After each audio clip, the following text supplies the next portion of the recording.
everyone, welcome to Chem Optimize. I hope all of you are doing well. So हम लोग का इस channel में इलेक्ट्रोकेमिस्ट्री का सीरीज़ चल रहा है. ऑलरेडी 3 वीडियोज़ अपलोड हो चुका है इस चैनल में. तो आप लोगों ने अगर उन वीडियोज़ को चेकआउट नहीं किया है then definitely you can check it out from the I button. और आज हम लोग स्टार्ट करने जा रहे हैं next part of the electrochemistry series, that is the electrochemistry part 4. So if you are new to this channel, please subscribe the channel and hit the bell notification ताकि आप लोग को पता चल जाए जब भी मैं एक नया वीडियो अपलोड करूं और मुझे भी encouragement मिले और भी नया अच्छा कंटेंट्स लाने के लिए इस चैनल में. सो इलेक्ट्रोकेमिस्ट्री जो है वो BSc CBCS सिलेबस का 4th सेमेस्टर में इंक्लूडेड रहता है. और हम लोगों ने प्रीवियस 3 वीडियोस में इलेक्ट्रोलाइटिक डिसोसिएशन के बारे में, बेसिक कॉन्सेप्ट्स ऑफ इलेक्ट्रोकेमिस्ट्री के बारे में, उसके बाद conductivity, conductance, molar and equivalent conductivity and their variation with dilution for weak and strong electrolytes, उसके बाद molar conductivity at infinite dilution, Kohlrausch law, ये सब के बारे में ऑलरेडी डिस्कस कर लिया है. सो आज हम लोग स्टार्ट करने जा रहे हैं the next topic, that is the Debye-Huckel-Onsager equation, Wien effect and Debye-Falkenhagen effect. So let's move on to the topic. So first हम लोग को पढ़ना है about the Debye-Huckel theory of strong electrolytes. वहाँ से ओरिजिनेट हुआ था Debye-Huckel-Onsager equation. So first of all हम लोग को समझना है कि ये थ्योरी बिहाइंड द इक्वेशन क्या था. सो हम लोग को पता है सॉल्यूशन में जब भी कोई एक आयन रहता है, मान लेते हैं एक पॉजिटिवली चार्ज्ड आयन है, तो ऑब्वियसली उसके आसपास जो अपोजिटली चार्ज्ड आयन्स है, that is the negatively charged ions, वो सब सराउंडेड रहेगा आसपास ऐसे due to electrostatic force of attraction. और इस पॉजिटिव चार्ज्ड आयन का इन नेगेटिव चार्ज आयन के साथ, और रिवर्स भी हम लोग बोल सकते हैं कि इन नेगेटिवली चार्ज्ड आयन्स का इस पॉजिटिव चार्ज आयन के साथ फोर्स ऑफ अट्रैक्शन रहेगा, electrostatic force of attraction. And this force of attraction between the oppositely charged ions, this is termed as inter ionic effect. So ये term हम लोग को समझना है क्योंकि ये बार बार यूज़ होता रहेगा in this theory. So Debye-Huckel theory क्या था? Debye और Huckel ने ये बताया था हम लोग को कि द फॉल और rise of conductivities of strong electrolytes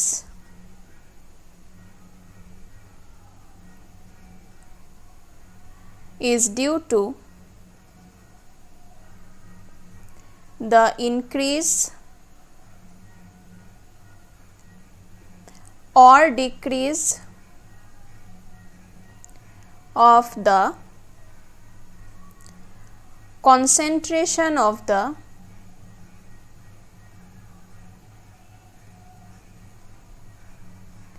solution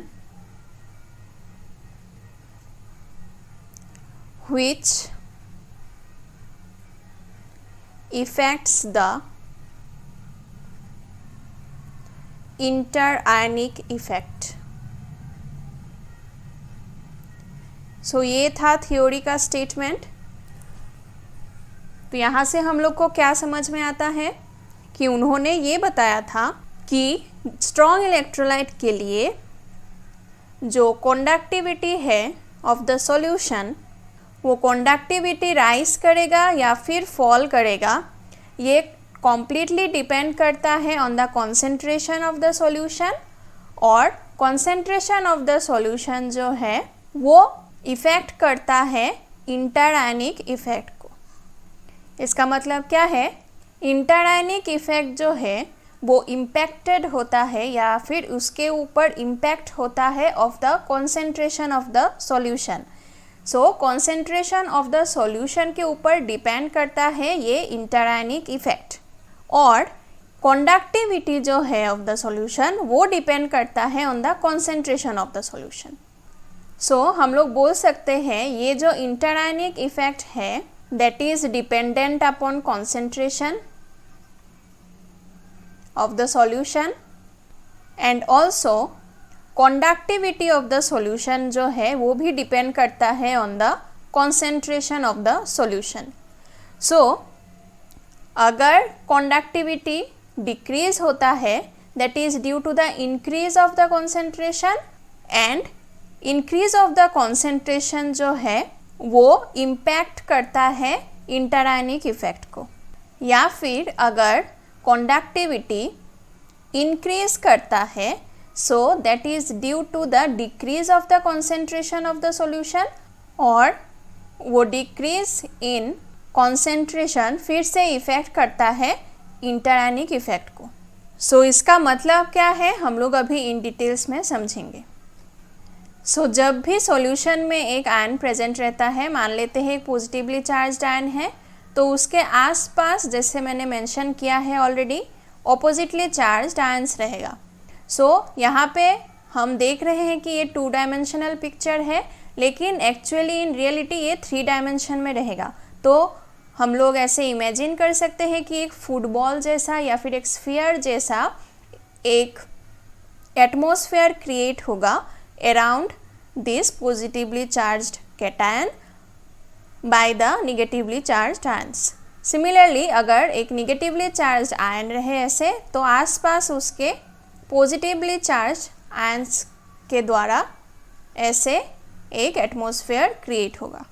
now अभी इस आयनिक एटमॉस्फेयर को जो इम्पैक्ट करता है या फिर इफ़ेक्ट करता है ऐसा बहुत सारा फैक्टर्स है, तो वो फैक्टर्स हम लोग को 1 बाय 1 समझना है। नाउ जब भी ये एक आयन प्रेजेंट रहेगा due to coulombic force of attraction, इसके आसपास जो ऑपोजिटली चार्ज्ड आयन्स है वो एक ऑर्गेनाइज्ड फैशन में या फिर एक ऑर्गेनाइज्ड मैनर में रहेंगे around this positively charged ion. So ये एक सिमेट्रिक फैशन में रहेगा या फिर एक ऑर्गेनाइज्ड फैशन में रहेगा around this positively charged ion, and this is due to coulombic force of attraction.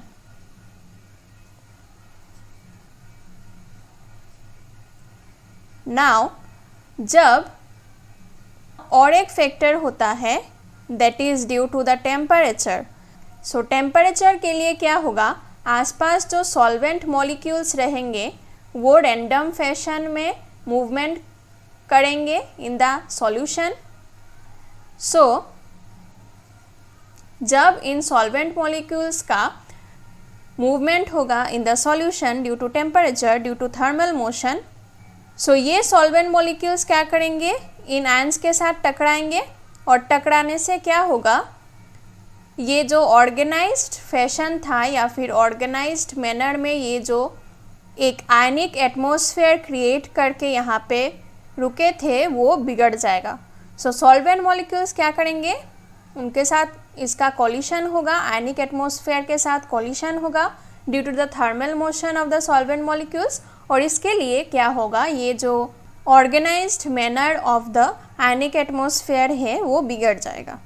Also ये ऐसे ऑर्गेनाइज्ड मैनर में रहेगा जब there will be no current, लेकिन जब हम लोग एक इलेक्ट्रोड के बीच में रख देंगे इस आयनिक एटमॉस्फेयर को, और मान लेते हैं ये इलेक्ट्रोड जो है this is positively charge electrode, this is negatively charge electrode. Now इस आयनिक एटमॉस्फेयर को, ये वाला ऊपर वाला आयनिक एटमॉस्फेयर को अगर हम लोग सेम नीचे ड्रॉ करना चाहे तो क्या होगा, पहले यहाँ पे करंट नहीं था लेकिन यहाँ पे करंट प्रेजेंट है, तो अभी क्या होगा, ये निगेटिवली चार्ज्ड आयन जो है वो ऑब्वियसली बीच में प्रेजेंट नहीं रहेगा, it will be attracted towards a positively charge electrode. So ये पॉजिटिवली चार्ज इलेक्ट्रोड के आसपास चला जाएगा। तो इसके लिए क्या होगा, ये जो सिमेट्रिक या फिर organized fashion of the ionic atmosphere था वो बिगड़ जाएगा।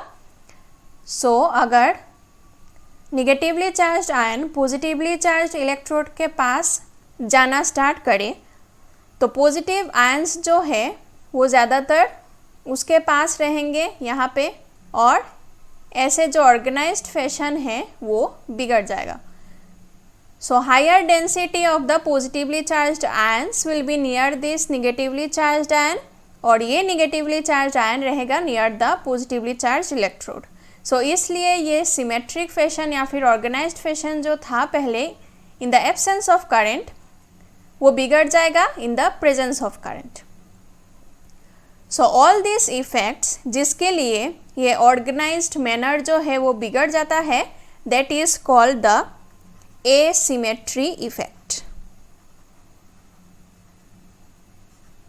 This is called asymmetry effect.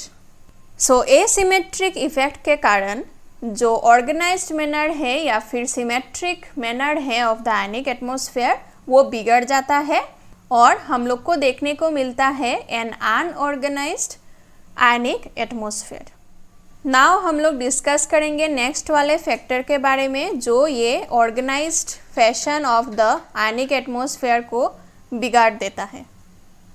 सो मान लेते हैं ये एक इलेक्ट्रोड है which is positively charged. Now अगर एक निगेटिवली चार्ज्ड आयन रहे यहाँ पे, इसके पास ऑब्वियसली पॉजिटिवली चार्ज्ड आयन्स ऐसे अट्रैक्टेड होके आयनिक एटमॉस्फेयर क्रिएट करके रहेगा। अभी जब ये निगेटिवली चार्ज्ड आयन इस पॉजिटिवली चार्ज्ड इलेक्ट्रोड के तरफ अट्रैक्टेड होके इस तरफ मूवमेंट स्टार्ट करेगा, तब क्या होगा, ये पॉजिटिवली चार्ज कैटायंस जो है वो इसके मूवमेंट को हिंडर करेगा, इसको पीछे की तरफ पुल करेगा। क्यों? क्योंकि ये निगेटिवली चार्ज्ड आयन इस तरफ मूवमेंट करना चाह रहा है, लेकिन ये पॉजिटिवली चार्ज्ड आयन्स जो है वो इस निगेटिवली चार्ज्ड आयन को अपने पास रखना चाहेगा due to coulombic force of attraction. इसलिए ये निगेटिवली चार्ज्ड आयन जो है वो पीछे की तरफ एक ड्रैग या फिर पुल एक्सपीरियंस करेगा। सो पीछे की तरफ एक ड्रैग या फिर पुल एक्सपीरियंस होगा for this negatively charged ion. So this drag और पुल which retards the electric flow, which retards the flow of current, this is called electrophoretic effect.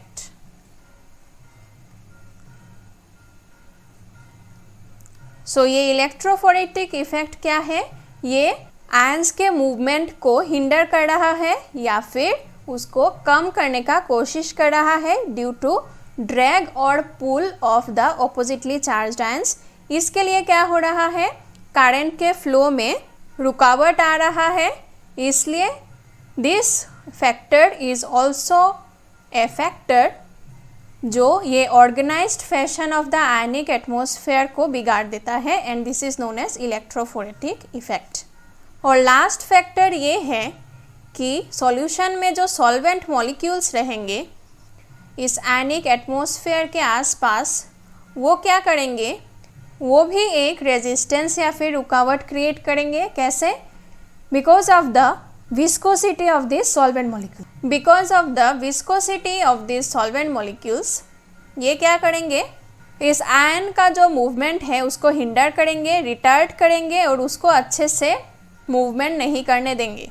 So solvent molecules का विस्कोसिटी के कारण भी क्या होगा, एक विस्कस ड्रैग या फिर पुल महसूस करेगा ये आयंस, इसलिए इसका अच्छे से मूवमेंट नहीं होगा, and this is another factor जो आयनिक एटमॉस्फेयर को, सिमेट्रिक आयनिक एटमॉस्फेयर को डिस्टर्ब करेगा। So these are the 3 factors जो हम लोग को समझना था, and based upon this 3 factors Debye और हक्कल ने ये थ्योरी सजेस्ट किया था for strong electrolytes. So Debye, Huckel और ऑनसेगर, इन तीनों साइंटिस्ट ने मिलके एक इक्वेशन फॉर्मुलेट किया था to calculate the conductivity based upon this interionic effects जो हम लोगों ने अभी डिस्कस किया है। So based upon this effects and also based upon the valency of the ion, जिसका कंडक्टिविटी हम लोग को निकालना है, ऑल्सो आयनिक कंसेंट्रेशन, मतलब जिस आयन का कंडक्टिविटी हम लोग को निकालना है उसका आयनिक कंसेंट्रेशन, फिर dielectric constant of the solvent medium,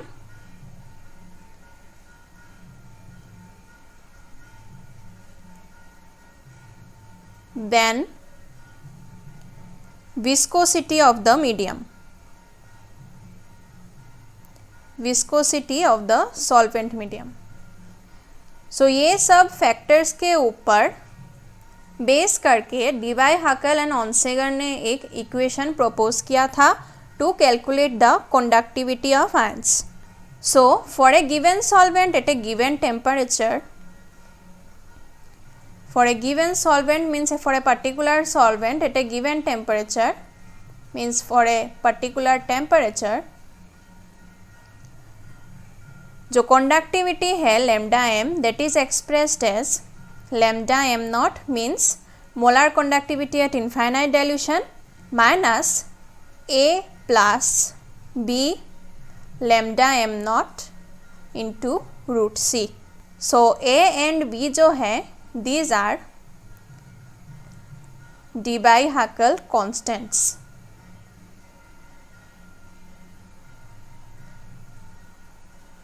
और C जो है that is the ionic concentration। so at 25 degree Celsius ये Debye-Hackl constants का एक पर्टिकुलर वैल्यू रहता है, एक कांस्टेंट वैल्यू रहता है 25 डिग्री सेल्सियस। सो ए का वैल्यू होता है 60.2 और बी का वैल्यू होता है 0.229। So at 25 degree Celsius Debye-Hackl constants का एक पर्टिकुलर वैल्यू रहता है which are this. Now at infinite dilution क्या होगा, ionic concentration will be almost equal to 0 because at infinitely diluted solution क्या होता है, कॉन्सेंट्रेशन ऑलमोस्ट इक्वल टू 0 होता है। तो क्या होगा, ये वाला पार्ट 0 हो जाएगा because C will be almost equal to 0। So ये वाला पार्ट 0 हो जाने से यहाँ से हम लोग को क्या मिलेगा, lambda m will be equal to lambda m not which is expected because at infinitely diluted solution the molar conductivity will be equal to the molar conductivity at infinite dilution. So next concept जो हम लोग को पढ़ना है that is the Debye Falkenhagen effect. So Debye और Falkenhagen ने alternating current का means AC का ऑल्टरनेटिंग करंट, इसका इफेक्ट उन्होंने स्टडी किया था on the conductance of the solution of strong electrolytes. So AC current apply करने से कंडक्टेंस ऑफ द सॉल्यूशन कैसे चेंज होता है वो उन्होंने स्टडी किया था and that is called the Debye Falkenhagen effect. So since this concepts are only theories, तो मैं यहाँ पे कुछ पॉइंट्स मेंशन करके जाऊँगी क्योंकि यहाँ पे कोई फॉर्मूला नहीं है, कोई एप्लीकेशन नहीं है यहाँ पे, these are totally theory based. So उन्होंने क्या किया था, उन्होंने conductance of solution of strong electrolytes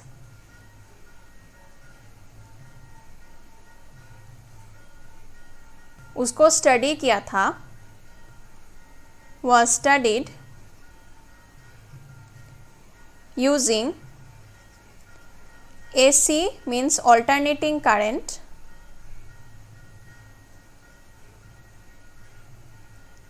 of different frequencies।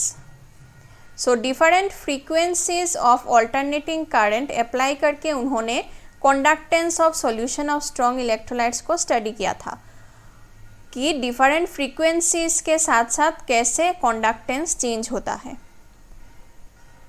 सो उन्होंने जो प्रेडिक्ट किया था थियोरिटिकली कि जब भी फ्रीक्वेंसी जो है वो अगर हाई हो तो फ्रीक्वेंसी हाई होने से क्या होगा, टाइम ऑफ ऑसिलेशन जो है that will be small because frequency is inversely proportional to time. So time of oscillation will be small in comparison to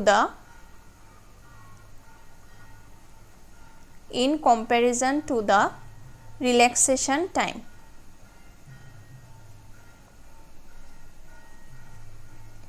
so AC current जब हम लोग अप्लाई करेंगे तो ऑब्वियसली रिलैक्सेशन होगा आयनिक एनवायरनमेंट का with the change of frequency.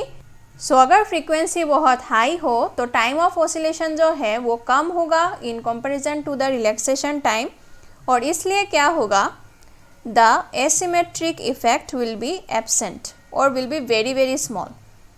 So the asymmetric effect will be almost absent। क्यों absent होगा? क्योंकि टाइम ऑफ ऑसिलेशन जो है वो बहुत कम है, इसलिए आयनिक एनवायरनमेंट चेंज नहीं हो रहा है, डिस्टॉर्ट नहीं हो रहा है, वो एक ऑर्गेनाइज्ड फैशन में रहेगा, इसलिए एसिमेट्रिक इफेक्ट जो है हम लोग बोल सकते हैं दैट इज ऑलमोस्ट एब्सेंट। सो इसमें से क्या हम लोग इन्फर कर सकते हैं कि आयनिक एटमॉस्फेयर जो है वो सिमेट्रिक रहेगा। Ionic atmosphere will be symmetric. So in conclusion हम लोग बता सकते हैं कि अगर एसिमेट्रिक इफेक्ट ऑलमोस्ट एब्सेंट रहे तो रिटार्डिंग इफेक्ट नहीं रहेगा, और रिटार्डिंग इफेक्ट अगर बहुत कम हो, retarding effect will be very very small, and that's why conductance या फिर conductivity will be high। क्योंकि retarding effect अगर कम हो तो movement ज़्यादा होगा, easily होगा, तो conductance will be high। so in conclusion हम लोग बोल सकते हैं कि जितना हम लोग frequency को जितना बढ़ाएंगे उतना कंडक्टेंस भी बढ़ेगा। सो इन कंक्लूजन जितना frequency of the alternating current will be high उतना क्या होगा, retarding effect will be less, and that's why conductance of the solution will be high. और ये थ्योरी जो है वो उन्होंने एक्सपेरिमेंटली प्रूव भी किया था। So this is all about the Debye Falkenhagen effect. So next theory जो हम लोग को पढ़ना है that is the Wien effect. So Wien effect में जो साइंटिस्ट थे वीन, उन्होंने स्टडी किया था कि conductance of the ions in solution वो कैसे चेंज होता है with change in the applied potential gradient. So यहाँ पे भी कुछ पॉइंट्स हम लोग मेंशन करते जाएंगे because this is totally theoretical. So applied potential gradient के साथ कैसे चेंज होता है conductance of ions in solution वो इन्होंने स्टडी किया था। So applied potential gradients effect on conductance of ions।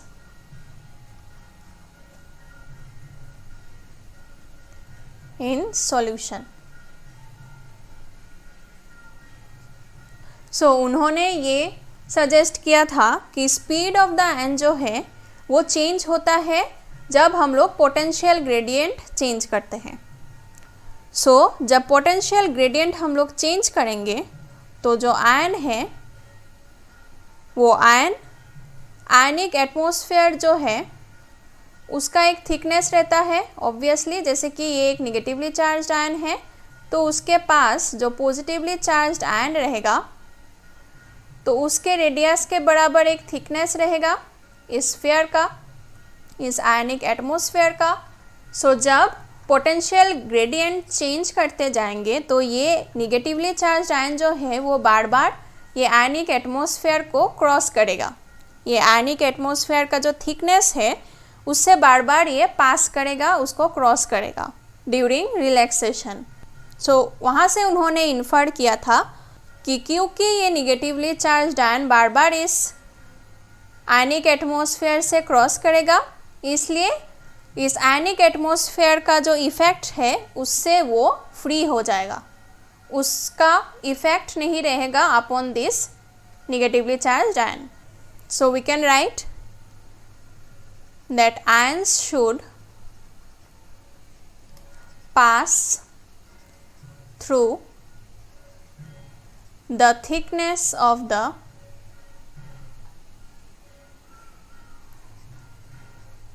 ionic atmosphere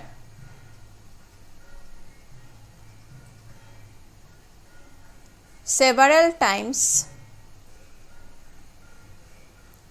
during relaxation.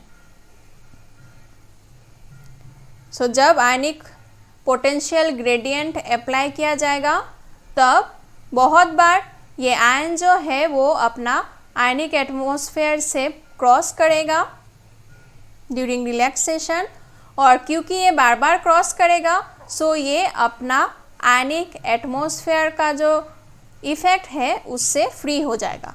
So we can say the moving ion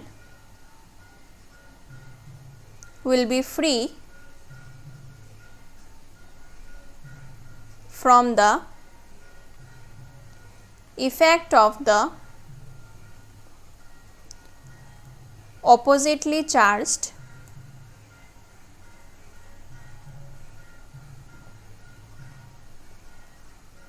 ionic atmosphere.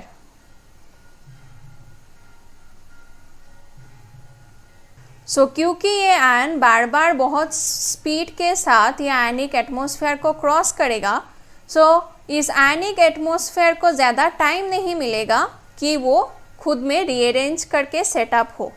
So ionic atmosphere जो है वो अपना constant एक size में ही रहेगा.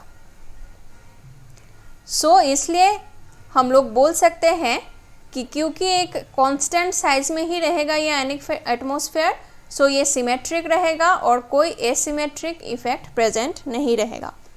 So we can say ions will be moving